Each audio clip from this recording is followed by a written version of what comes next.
Alright guys, so welcome back to another episode. As you can see behind me, we've done a lot of work since the last episode. I know on the last one we kind of left you on a hole. It doesn't fit, and it doesn't, so we'll go through that now. Let's see how we get on.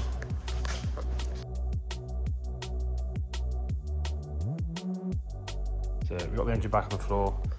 Unfortunately, the rocker covers I ordered are wrong. They're like the right ones, but they seem to be like this much longer. So that's handy because that means I can't put the rocker cover on, I can't put the inlet on until that turns up. But hey, as you can see, I've just taken it off of its engine stand there. Water pump's done, cam belt's done, front oil seal's done. I've done an aircon delete, so she's pretty much ready to go in. The little wiring what I've done so far is from this plug here. So from this plug here, it's hard to see. So in here is two black wires, or mostly black, white and black, and a black one. So from my understanding, you join those two together like that, and that tricks the car into thinking it's in neutral so that you can start it. But yeah, what I'm going to do now is I'm going to put the adapter plate to the back of the block, and get that on there ready to put the starter motor back in as well, just because it's easier out of the car.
And there you have it, the 2J's in.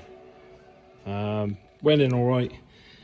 We struggled to get it to push back as far as we wanted to, but eventually got it in. Struggling because we don't have an engine crane because he's dead, so we're using the ramp legs and all that sort of stuff. But yeah, he's in there, so it's just a case now of start wiring it up to the engine bay loom. The other thing we did notice is we're going to have to do a bit of modification on the gear selector. Ignore that, that's just holding the gearbox up. You can't really tell, but that there little hole, half circle there, is where the gear selector should come out. Normally it's about here, nice in the centre of the hole, but he's not, so we're going to have to cut that out. Maybe we'll even lose the centre console to get that to fit, but we'll go from there.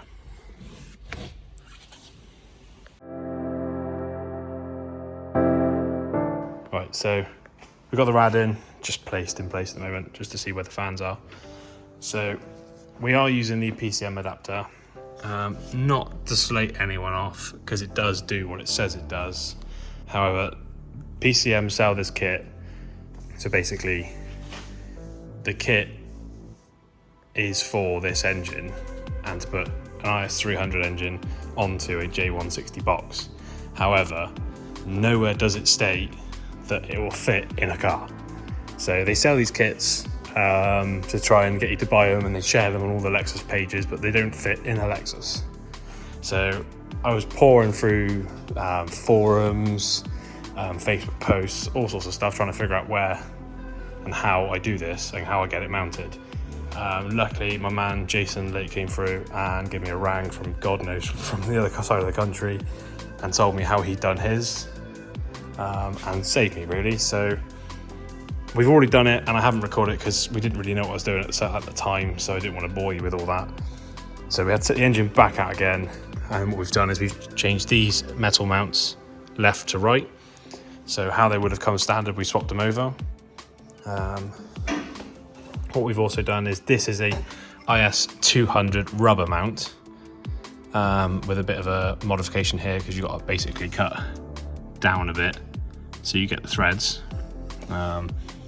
Also on the cross member here, you've got a drill forward 2 holes. So the normal holes are about 10-15 mil back. There's loads of pictures of how people have done that, but yeah, we just basically drilled 2 new holes on here. What else did we do? I think that's it. So that allows this engine to fit with that kit in this car, because the problem we had before is the gear selector was miles back, which would have meant the gearbox was miles back and the prop wouldn't fit. So that's the gear selector now, almost pretty much perfect to where it used to be. So yeah, lifesaver, but it means we're now back on track to hopefully get this car to Dakota, which when you're watching, well, when we're recording this is 9 days, but I imagine when you're watching this it could be even after, just because we're going to be so rammed. But yeah, we're today is going to get all the ancillary bits plumbed up. Even though we've moved the engine way back, it still sits kind of where it should be, so everything's kind of fitting nicely, and so it's just a case of plugging all the looms back in, making new vac lines, finding out where some vac lines go because I forgot to take pictures, and then see if she runs. So let's see how we get on. So first thing first, let's plug all of the engine bay loom back in. So hi Jeffrey. Hello. Sorry, I'm a bit upside down at the minute.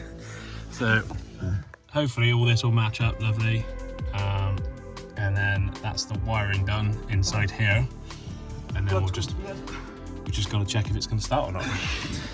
Bloody hope it does. We're boys for one hell of a job, aren't we?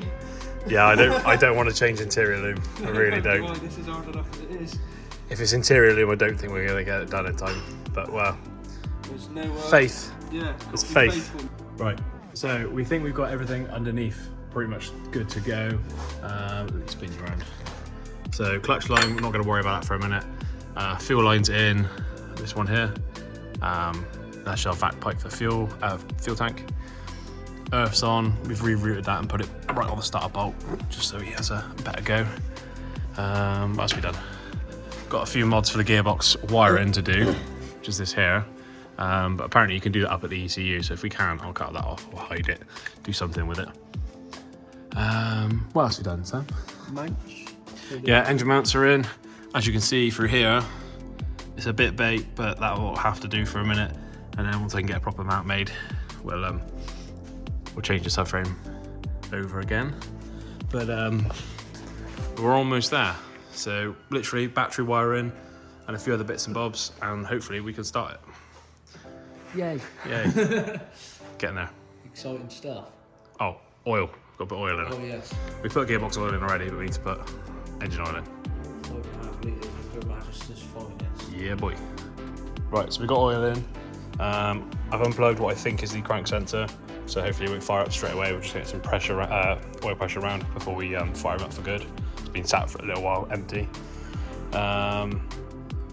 Sam's just doing the last bit of wiring up there for the battery, and then we think we're ready to put a live to it and see what leaks and what doesn't work, which will probably be a lot. We're going to put a key in and go bang, and then we'll just go home. Touch wood, we're both qualified technicians, so we should be all right. Yeah, something like that. Let's try it. Oh, brilliant. Yeah, so we were literally just about to put the battery on, but we've just gone through our list that we kind of got scribbled here. And one of them says manifold on, so we thought, hang on, what do you mean by manifold? So we've realised we were about to fire this up with nothing on it. Probably would have ran like very loud. Let's not burn the loom that we just put in. Yeah, that would be fun. So let's go cut the cats off the modify the manifold. And sports cap. Sports cap, yeah. Very light.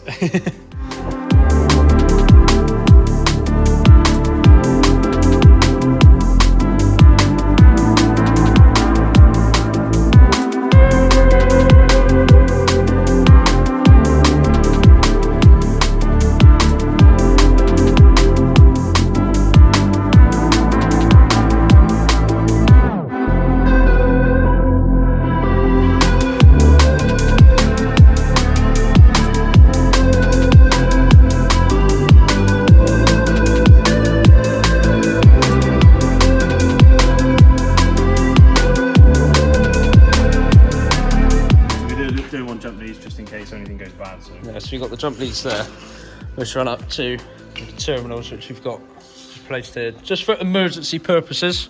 Ready? Just in case. You ready? It didn't go bang. Nothing's gone bang yet. I'll see if it unlocks. That's normal. That's good. Oh. We have ignition. Oh, one thing we haven't done. What's that? No, I'm lying. Right, a few cranks. Get some pressure. It shouldn't start because of the crank plug. Yeah, because you've got this unplugged down there. So hopefully, the objective is just to crank it over so we can build up some more pressure because the engine's been dry for a little while. That is a very good sign.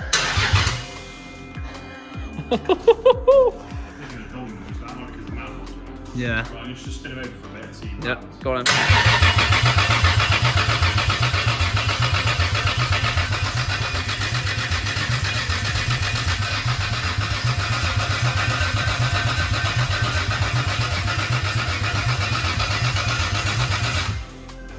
Happy?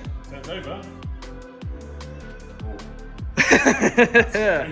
Right, moment of truth. What we've realised is the immobiliser light is flashing the same amount of times it would flash if the car was locked. So we've come to the conclusion that because of the immobiliser might be in the ECU as well, we've put the IS300 key in the reluctor for a minute. This is just a test. And then put my normal IS200 key in the lock because that's obviously the right lock. And if this works, what we'll do is we'll change everything over from the 300 so the immobiliser and locking is all safe. But the light looks to have gone out, so fingers crossed. It's got no flashy. We'll come this side. So if I turn the ignition off, he's not going to do it now, is he? No, of course Oh, not. hang on, because my key's in it. So take that out. Pull Take that that out. So there we go. We've got the flash, which that flash there means that we've got immobilisation. So if I put the ignition on, but put this in there, As soon as we put the key in the reluctor ring, he's see, gone. that key has its own specific code for that ECU, which come out the 300. So it won't start until the code from that key is given it authorization in technical terms. So hopefully this would be the moment where we might get some fire in. Hopefully not some proper fires, because there is a little puddle of fuel under there because the banjo's not tight, but I'll start it and I'll stop it, and then we'll keep it fuel up. I'm on, yeah, we're on emergency protection duties. Ready? Are you ready?